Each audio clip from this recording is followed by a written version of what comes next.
Other board member says, why was he so concerned about it? Was it something he thought could have contributed to this? No. He was worried about the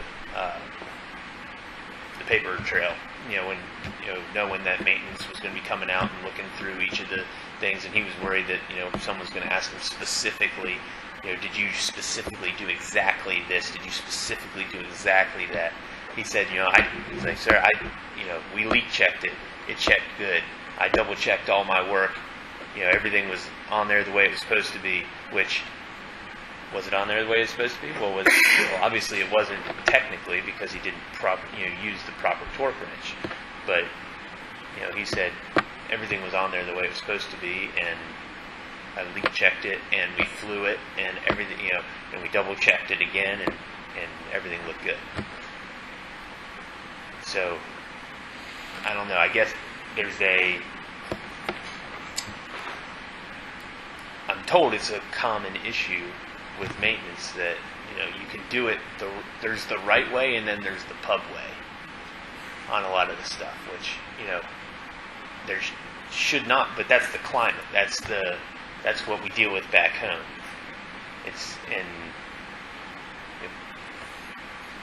From talking to people about all this stuff, as I understand it, like back when air crewmen were maintainers, those guys were the QA and CDIs, and those were like the base of knowledge, and the other maintainers could work off of that and understood, and those guys like knew tricks and knew stuff that wasn't in the pubs and understood the systems better than the pubs did, and then so they taught their maintainers that way. But the maintainers didn't understand.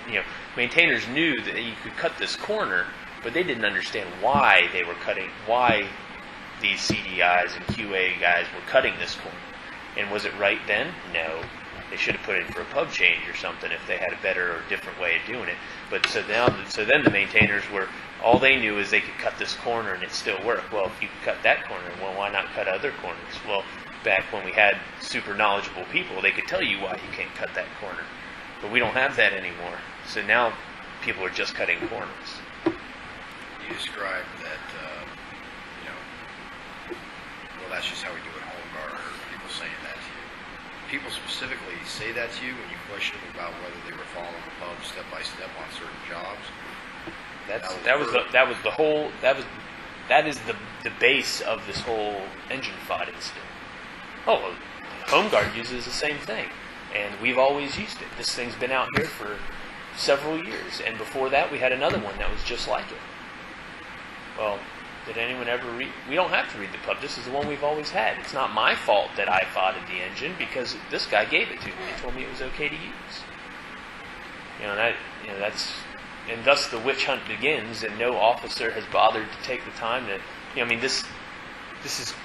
This kind of thing has come up infinitely in this, and every divo, every person is just like backed off. Like, you know what? Like, you can't.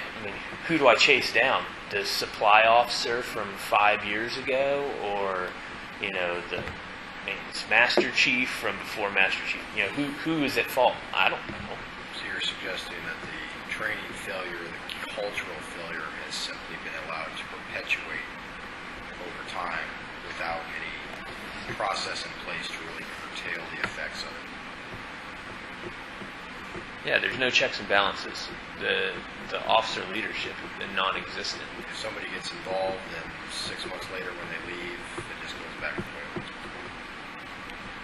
it was. If it changes at all while that person's in there. I don't know.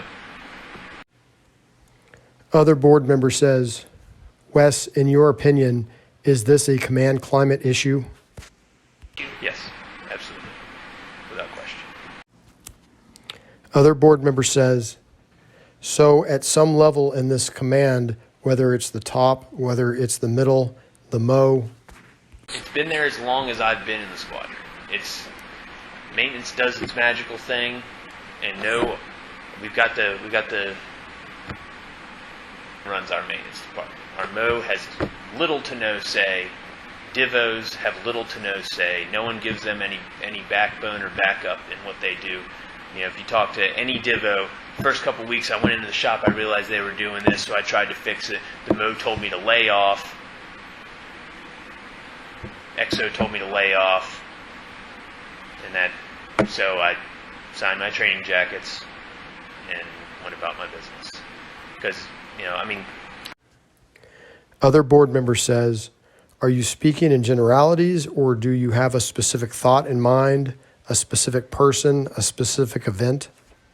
Well, for instance, talking about the training stuff, I talked about it because when I'm signing these training jackets, I realized that he was a Divo in the past on a lot of these guys. Hey man, why are these training jackets so messed up? Well, I tried to do this, I tried to do that, went to the Mo. He told me to leave it alone because, the guys got to work and they got to do their own thing. And, what Divo, after your Mo tells you to leave it alone, why would you continue to smash your head into a wall? That doesn't make any sense. Are you talking about the Mo on dev or the Mo at home? Mo at home. The one who just left.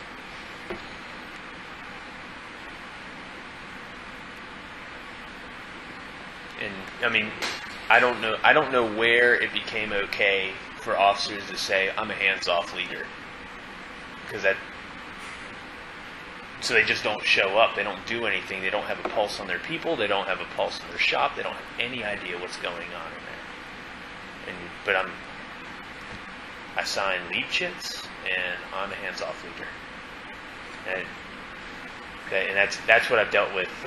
That's what was expected of me coming out here. That's what maintenance expected of me, and that's what that's what the other officers expected of me.